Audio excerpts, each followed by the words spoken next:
Let's talk about this weird scam that is happening on TikTok right now. There's one secret I could share that the wealthiest people in the world do. It's something called infinite banking. Because TikTok is flooded with videos like this one, claiming that there is a secret to getting rich that only they seem to know about. Suspicious, I know. Yet these videos are pumped out on a daily basis, with so many people in the comments falling for it. And it's not just TikTok, it's Instagram, it's Facebook, it's even on billboards. And what is this scam, you might be asking? It is the scam of whole life insurance. Biggest money mistake I made in my 20s is pretty embarrassing. A salesperson sold me a whole life insurance policy. I know, it sounds boring. I seriously think that scientists should look into how the word insurance can be a replacement for melatonin for how sleep-inducing it is. But I think that is how this scam has gone on for so long now. Because people hear the word insurance and zone out. Do you have life insurance? Because if you do, you could always use a little more. Am I right or am I right or am I right? Right. Ned, I would love to stand here and talk with you, but I'm not going to. See.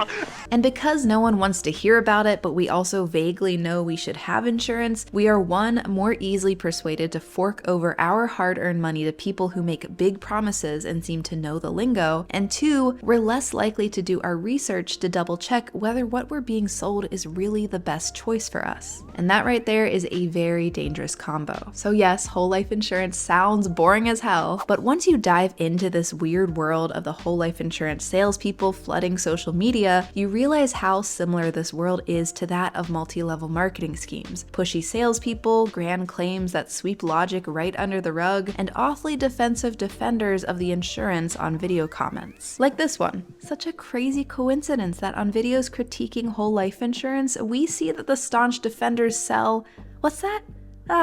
Whole life insurance. Coincidences, man. And yes, I'm fully expecting some of these folks are going to appear in my comment section of this video, so that will be super fun. Okay, I'm being a little mean here, and in all honesty, I have a lot of empathy for these insurance salespeople because I think a lot of times agencies prey on them knowing that they are just looking to make a living for themselves. But I am really worried about this trend, which is why I was so excited to make a video about this topic today. So let's talk about why this whole life insurance stuff is such a scam, what the problem is with its logic, and what the rise of these TikTok scams says about how media can manipulate us to really hurt our finances and our future. If you're new here, I'm Cara, and I make videos on the intersection of money, media, and intentional living. If you like this video, you might also like my video on multi-level marketing schemes, also known as MLMs, where you can check out any of my other video essays that are available on this playlist. And on the topic of learning and breaking down concepts, I want to thank today's sponsor, Blinkist, which helps you do just that. Blinkist is an app that allows you to understand the most important things from over 6,600 nonfiction books, summaries, and podcasts in just 15 minutes. Most recently, I read To Have or To Be by Eric Fromm on Blinkist, which if you all saw my last video about hauls, you'll know I discussed concepts from this book like how consumerist mindsets can lead us to adopting a to have mindset instead of a to be mindset. Not gonna lie, Blinkist has been an enormous help when I research and write some of my videos because I might not always have time to read an entire book on the topic I'm researching, but I still want to be able to absorb the key ideas. I also recently finished an amazing book titled Happy City on Blinkist, which I'm using to learn more about urban design's impact on our psychology for an upcoming video I'm writing. Blinkist also offers a new Spaces feature, which allows you to add, share, and recommend titles from Blinkist's library all in one place for your family and friends in the app. If you want to check out To Have or To Be, Happy City, or any of the other thousands of Blinkist titles, right now you can get 25% off Blinkist annual premium. Start your 7-day free trial by clicking the link in my description box, and thank you so much to Blinkist for sponsoring this video. So what exactly is this whole life insurance scam in the first place? Well, to clarify and to be completely honest, I think scam could be arguably a misnomer here. Where I'd argue a true scam involves fraud or something criminal, the whole life insurance trend pushed by salespeople across social media isn't illegal. That being said, while I wouldn't put it in the same category as the Nigerian prince who wants your social security number or the celebrity DMing you for money while stuck on the side of the street, I would characterize this trend as both predatory and incredibly misleading. A scam in the colloquial sense, if you will, also known as a ripoff. Okay, but the question remains, What is it about this that's a scam? So life insurance itself is a type of insurance that pays out upon the death of the insured person. The idea is that, say I have a spouse and 2 kids, if I were to pass away, I want them to be taken care of, especially if they rely on my income. Life insurance is the umbrella term here, and within that umbrella, there are 2 main options that people tend to discuss. One is term life insurance, which gives you coverage for a specific amount of time, like 30 years. And if you pass away during that window, your beneficiaries, in my hypothetical case, my spouse and kids, get whatever money is agreed upon in the policy. The idea with term life insurance is that your dependents may not depend on you your entire life, so you only need coverage for a term. Because your kids will likely get jobs of their own, your spouse might be able to retire with the money you both saved over your lives, it wouldn't be a financial crisis if you pass away. On the other hand, we have our second main type, which is our naughty little friend, whole life insurance. Whole life insurance, as the name suggests, covers and is paid by you your entire life. There is no end date for payments, except when you eventually pass away, the policy will pay out a death benefit to your beneficiaries. By the way, death benefit? A hardcore band name.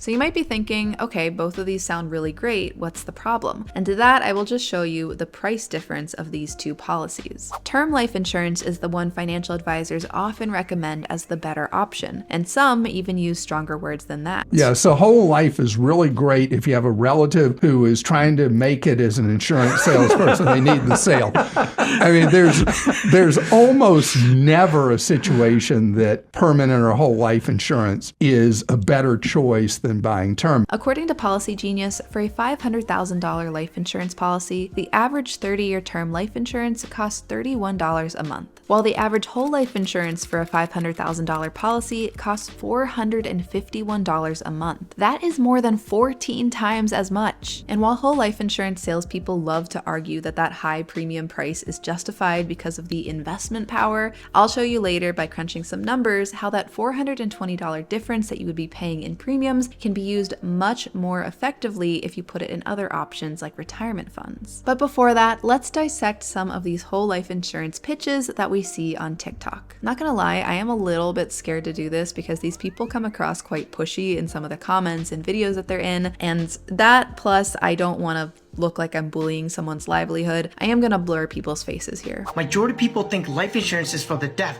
but what they don't know, if it's structured correctly with the correct company, you can make these policies into your own bank, just like what the Rockefellers did. This clip contains so many of the hallmark pitches for whole life insurance, from the constant pushing that it's a magical financial tool if you structure it correctly, and that only certain agents can structure it just the right way, which, spoiler alert, he claims to be one of them, to the claim that these policies become your own bank. So many videos like to tout how you can borrow from your whole life insurance policy while you're still alive, but they fail to mention that just like any loan, you have an interest rate attached to that. Alternatively, if you just put some of that premium money into a high-yield savings account or low-cost index fund instead, you can take that money out interest-free because it is your money. They also mention the Rockefellers, which is another go-to talking point for these salespeople. They love to mention how incredibly wealthy people use whole life insurance, with the idea being that if rich people are doing it, so should you. Now, I understand why that logic makes sense in a vacuum, but when we dissect why some of these wealthy people use whole life insurance, it makes a lot less sense for the average person. Whole life insurance is potentially useful for a very specific group, like those wealthy enough to easily max out every other tax advantage account out there, and they're looking for ways to avoid estate taxes if their assets total more than $12.92 million.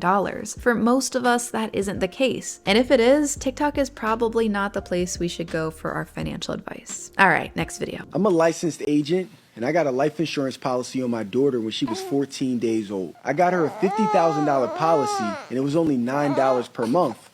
But the part that was most important, was that she gets to keep this $9 price point for the rest of her life. It's locked in. So in this video, the salesman goes on to say that when his daughter passes away after a long life, his grandkids will get the $50,000 tax-free payment from the policy. But ignoring inflation for a second and the fact that $50,000 in, say, 85 years is not worth nearly as much as $50,000 today, if he instead just puts that $9 a month into something like the S&P 500 and assuming an 8% annual growth rate, by the time his daughter is 85 years old, that pot of money would be worth over $900,000. A little more you can do with $900,000 versus $50,000. The same calculation can be done with other whole life insurance policies to show you how insane the opportunity cost really is. Take the $420 difference we talked about earlier for an average $500,000 policy. Say you bought that 30-year term life insurance for the decades your dependents were most financially vulnerable. That way they're protected during that time. If you die then, they get $500,000. Easy. And all the while, you invest that difference in a low-cost index fund like the S&P 500, even getting tax breaks when you use retirement funds like the Roth IRA or the 401k. 30 years later, your kids are out of the house, you don't need term life insurance anymore, and look at that.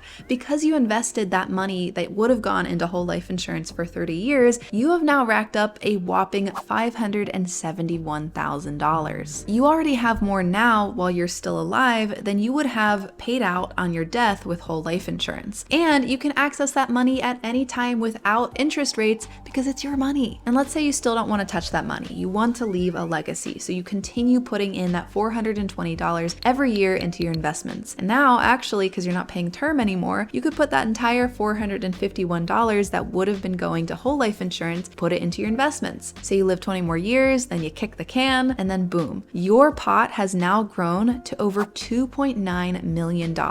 I cannot stress how wild this opportunity cost is, especially when you have salespeople sometimes arguing that it's better to put money into a whole life insurance plan than your 401k. And look, financially protecting your family and building up savings you can access while you're still alive are both important goals to have. And those things are both kind of addressed with whole life insurance, but incredibly poorly and inefficiently due to high premiums, low interest rates, fees, and huge opportunity costs. It's like using a samurai sword to cut open an envelope. Like, it can sort of do the job, but it's awfully expensive and inefficient, not to mention potentially dangerous. Like I mentioned earlier in the video, my main problem with these products and the TikTok videos on them is how misleading they all are. It kind of comes back to that idea that if something sounds too good to be true, it probably is. It also reminds me of another saying I like to think about when it comes to money, and that is, what is in it for them? Them being the whole life insurance salespeople. And to that I answer one word: commissions. The commission, which is the money the salesperson makes on selling you something, is incredibly high for whole life insurance. As Insurance Business Magazine explains, quote, "The most common way life insurance agents make money is through commissions. Insurance agents receive the highest commission rates for whole life insurance plans, often more than 100%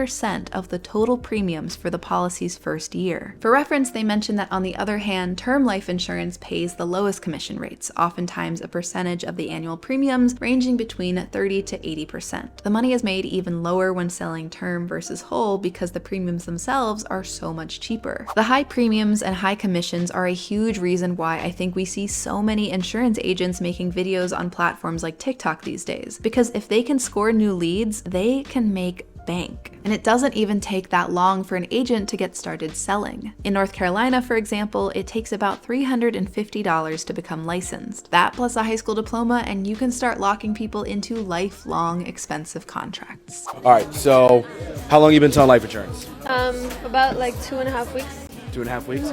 And how much money have you made so far? 13K this month, or these 2.5 weeks. Let's go, that's awesome. At the end of the day, the decision is up to the individual on whether they'd like to get whole life insurance. And maybe for a very small subset of the population, whole life insurance makes sense. But I hope this video helps paint a wider picture than these videos online typically show. Social media can be a fantastic way to learn a lot about personal finance, and honestly, that's how I first learned a ton. But it doesn't mean that everything out there is true and beneficial to you. Even my videos here do not believe with 100% blind trust, because I'm not a financial advisor. This is not official financial advice, and I could always be mistaken or even straight up lying. Not that I ever am intending to do either of those things, but you never know. Basically, be open to researching these topics yourself, and I swear that the vocab gets much, much easier as you dive deeper into it. And also consider asking, or at least thinking about, whether someone is a fiduciary when they want to do something with your money. As NerdWallet nicely explains, quote, "A financial advisor who's a fiduciary has an ethical duty to make recommendations that are best for you, rather than their own financial benefit. You can ask someone directly if they're a fiduciary, you can look into their certifications, and even request written confirmation. But okay, that was a whole lot of information, so thank you so much if you have stuck to the end of this video. I really, really appreciate it. And let me know what you think about all of this. What do you think about whole life insurance versus term life insurance? Have you seen these videos on social media? Let me know in the comments below, and what topics you'd like to see me cover next. Thank you so much for watching, and to those who support my channel on Patreon and Buy Me a Coffee, I really appreciate it. And if you want to support the channel, you can go ahead and do so in the links below. Thank you again for watching.